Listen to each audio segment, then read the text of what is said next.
तो दोस्तों ये जो वीडियो है एयरफोर्स नॉन कम्बैट का ऑफलाइन फॉर्म आपको कैसे भरना है ये मैं आपको बता देता हूँ, क्योंकि 90% बच्चे हैं जो गलती कर देते हैं जिसकी वजह से आपका कॉल लेटर नहीं आता। फिर बाद में आप लोग कमेंट करते रहते हैं कि इसमें मैं कई बार अप्लाई कर चुका हूँ बट मेरे को कॉल लेटर क्यों नहीं आया। ठीक है, तो इसमें आपको कुछ चीज़ें जो बिल्कुल ध्यान रखना है। सबसे पहले कि आपको फॉर्म में कौन कौन से डॉक्यूमेंट्स लगाने हैं और उनका क्रम क्या रहेगा, ये चीज़ बिल्कुल ध्यान रखना।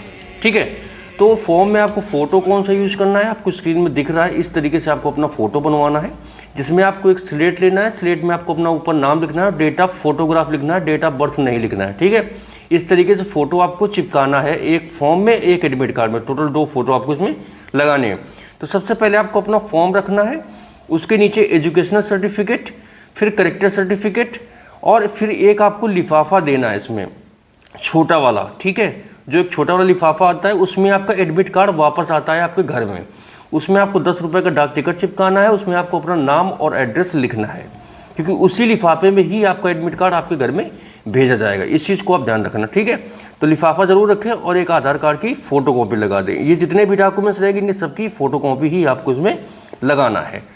ठीक है, और इन सभी डॉक्यूमेंट्स को फॉर्म के साथ एक बड़े वाले लिफाफे के अंदर डाल देना है और उस लिफाफे के ऊपर आपको लिखना है अग्निवीर वायु इनटेक नॉन कम्बैट इनटेक 01/2027। ये आपको उसमें फॉर्म में लिख देना है। ठीक है, इस तरीके से एक कैंडिडेट केवल एक ही फॉर्म अप्लाई कर सकता है, इस चीज़ को ध्यान रखें। ठीक है, आप 2 फॉर्म 2 सेंटर के लिए अप्लीकेशन नहीं कर सकते हैं। फॉर्म भरते समय आपको कैपिटल लेटर का प्रयोग करना है, कोई भी कटिंग नहीं करना है और इसमें वाइटनर का प्रयोग नहीं करना अगर आपसे कोई गलती हो जाती है तो, और ओवरराइट आपको नहीं करना है। ठीक है, और फॉर्म अप्लाई करते समय जब आप फॉर्म अप्लाई करेंगे तो आप जिस स्टेशन के लिए अप्लाई कर रहे हैं पहले आप उस स्टेशन में देख लेना कि क्या उस स्टेशन में हॉस्पिटलिटी या हाउसकीपिंग की दोनों वैकेंसी हैं कि नहीं है, क्योंकि बहुत सारे स्टेशन हैं जहाँ पर केवल एक वैकेंसी हाउसकीपिंग की है, या फिर कई ऐसे स्टेशन हैं जहाँ पे दोनों हाउसकीपिंग और हॉस्पिटलिटी दोनों वैकेंसी है। तो एक बार चेक जरूर कर लेना कि आप ऐसे स्टेशन में कहीं अप्लाई ना कर दें कि जहाँ पे हाउसकीपिंग की वैकेंसी ना हो या हॉस्पिटलिटी की वैकेंसी ना हो। तो ये जरूर चेक कर लेना। नोटिफिकेशन में क्लियर पहले मेंशन है, पहले स्टेशन का नाम है, फिर पोस्टल एड्रेस है, फिर बाई हैंड ड्रॉप बॉक्स का एड्रेस का जो एड्रेस लिखा है वो लिखा है, फिर सबसे लास्ट में आपको लिखा हुआ है कि आप उस स्टेशन में हाउसकीपिंग या फिर हॉस्पिटलिटी की वैकेंसी कौन कौन सी है वो सारे लिखा हुआ है। ठीक है, तो ये जरूर देख लेना कि दोनों वैकेंसी है कि नहीं है, या फिर जो वैकेंसी आप उसी में अप्लाई करें। अदरवाइज ऐसा ना हो कि आप जहाँ पे अप्लाई करें वहाँ पे वो वैकेंसी है ही नहीं, तो फिर आप पहले से रिजेक्ट हो जाएंगे। ठीक है, ये कुछ चीज़ें हैं। उसके बाद आप इसका ऑफलाइन फॉर्म देख लीजिए। ऑफलाइन फॉर्म आपको ये फ्री ऑफ कॉस्ट मेरे टेलीग्राम चैनल पे मिल जाएगा, तो आप लोग जाके वहाँ पे विजिट कर लीजिए। वहाँ पे मैंने डाल दिया तो ये आपको वहाँ से मिल जाएगा। यहाँ पे आपको फोटो चिपका देनी है स्लेट वाली, जिसमें आपका नाम और डेट ऑफ फोटोग्राफ होगा। ठीक है, तो अब आगे देख लेते हैं फॉर्म कैसे भरना है। तो सबसे पहला रोल नंबर ये आपको नहीं भरना है, रजिस्ट्रेशन नंबर ये आपको नहीं भरना है। ठीक है, यहाँ पे ये आपको भरना है स्ट्रीम अप्लाइड फॉर, आप कौन सी स्ट्रीम के लिए अप्लाई करें। स्ट्रीम मीन्स हाउसकीपिंग या हॉस्पिटैलिटी।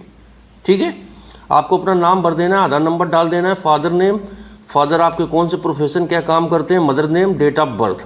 अब यहाँ पे आपको अपनी डेट लिखनी है कि आप कितने साल के हो गए हो, 17 साल 3 महीने, 18 साल 5 महीने, 20 साल 6 महीने।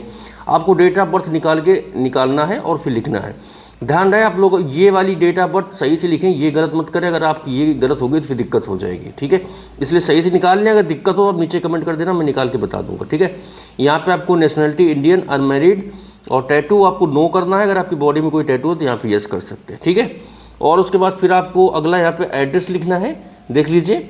ठीक है, एड्रेस लिख देना है। ये करस्पॉन्डेंस है। करस्पॉन्डेंस मतलब जिस पते पे आप लोग अपना एडमिट कार्ड या फिर पत्राचार चाहते हैं तो उस पते को यहाँ पे अपना लिख सकते हैं, pin code, email ID, mobile number, और एक यहाँ पे नीचे परमानेंट एड्रेस लिखना है। आपका जो निवास प्रमाण पत्र होता है कि आप कहाँ के रहने वाले, आपका गाँव, जिला, डिस्ट्रिक्ट जो भी हो वो सारी चीज़ें यहाँ पे लिख देना। नीचे पुलिस स्टेशन यहाँ पे लिख देना है। ठीक है, फिर 9 नंबर में है आपको यहाँ पे अपना बोर्ड लिखना है, कौन से बोर्ड से, UP board, Bihar board, Rajasthan board, MP board, जो भी बोर्ड आपका हो वो लिख दीजिए, और अपना सर्टिफिकेट लिख दीजिए नंबर, 10th का सर्टिफिकेट नंबर। अगर आपने 12th किया तो 12th का सर्टिफिकेट नंबर और बोर्ड अपना लिख दीजिए। ठीक है, इसके अलावा 10 नंबर है language you can read and right. आप कौन कौन सी लैंग्वेज हैं जो लिख और पढ़ सकते हो। तो मैं हिंदी और इंग्लिश जानता हूँ, आप हिंदी जानते हैं, उर्दू जानते हैं, कन्नड़ जानते हैं, बंगाली जानते हैं, मलयालम जानते हैं, जो भी आपकी लोकल लैंग्वेज है, रीजनल लैंग्वेज, आप उसको भी यहाँ पे मेंशन कर सकते हैं। ठीक है, डिटेल्स ऑफ पास्ट सर्विस, ये एक्स सर्विसमैन के लिए, तो ये आपको नॉट अप्लीकेबल कर देना है। प्रेजेंट ऑक्यूपेशन इफ एनी, आप स्टूडेंट यहाँ पे लिख दीजिए, ठीक है। और ये है अगर आपके पास एक्सपीरियंस है कोई तो आप लिख सकते हैं, जैसे आपने कहीं पर एज अ प्यून या सफाई कर्मी के तौर पे काम किया तो आप उसका अगर एक्सपीरियंस है तो आप लिख सकते हैं कितने साल का है, तो यहाँ पे लिख सकते हैं। उसका डॉक्यूमेंट्स आपको यहाँ पे अटैच करना पड़ेगा, ठीक है। यहाँ पे आपको अपनी डेट डाल देना जिस दिन आप अपना फॉर्म अप्लाई कर रहे हैं, यहाँ पे आपको अपना सिग्नेचर कर देना है, ठीक है। Certificate by applicant, the information is given is true and best of my knowledge, ये मतलब ये आप इनको बता रहे हैं कि जितनी भी इन्फॉर्मेशन है, जितने भी डॉक्यूमेंट्स मैं लगा रहा हूँ बिल्कुल सही है। ये करके यहाँ पे आपको अपनी डेट डाल देनी, यहाँ पे अपना साइन कर देना है, ठीक है। डिटेल्स ऑफ सर्टिफिकेट अटैच्ड, इसमें कौन कौन से सर्टिफिकेट आपने अटैच किए हैं। सर्टिफिकेट डेट ऑफ बर्थ के लिए आपने 10th का सर्टिफिकेट दिया, yes. Certificate of experience, yes और नो, ये ऑप्शनल है। अगर आपके पास एक्सपीरियंस सर्टिफिकेट है तो यस कर देना, नहीं है तो नो कर देना, ठीक है। और कैरेक्टर सर्टिफिकेट ये आपको देना है, 6 मंथ से ज़्यादा पुराना ना हो, अपने प्रधान से, प्रधानाचार्य से, किसी से भी आप लेके ये सर्टिफिकेट दे सकते हैं, ठीक है। अब अगला है कंसेंट सर्टिफिकेट। पहला वाला जो कंसेंट सर्टिफिकेट है ये उनके लिए जिनकी एज 18 साल से ऊपर है। तो 18 साल से ऊपर हो गई मतलब अब तुम जिम्मेदार नागरिक हो चुके हो, अपनी जिम्मेदारी खुद ले सकते हो। तो ये कैंडिडेट खुद डिक्लेयर करेगा, यहाँ पे अपना कैंडिडेट अपना नाम डालेगा, नीचे पिताजी का नाम और डेट ऑफ बर्थ करके यहाँ पे कैंडिडेट ही अपना साइन, नेम और मोबाइल नंबर डाल के डेट डाल देगा, ठीक है। अब इसके जो नीचे है सेकेंड नंबर पे, ये उनके लिए जिनकी एज 18 से कम है। तो 18 से कम वाले नाबालिग होते हैं तो उनकी जिम्मेदारी कौन लेगा, वो उनके लिए उनका पिता लेगा। तो इसमें उनका पिता डिक्लेयर करता है कि आई, अपने फादर का नेम यहाँ पे पहले लिखना है, ठीक है। फिर नीचे कैंडिडेट का नेम, फिर डेट ऑफ बर्थ, फिर यहाँ पे सिग्नेचर इधर साइड में कैंडिडेट अपना करेगा, सिग्नेचर, नेम और मोबाइल नंबर, और इस साइड में पेरेंट करेगा, आपके माता या पिता, आपके पिताजी का साइन होगा, नाम लिखेंगे, रिलेशन क्या है, माता या पिता, मोबाइल नंबर और डेट डाल देंगे, ठीक है। और उसके बाद ये वाला खाली छोड़ देना है, इससे कोई मतलब नहीं है आपका।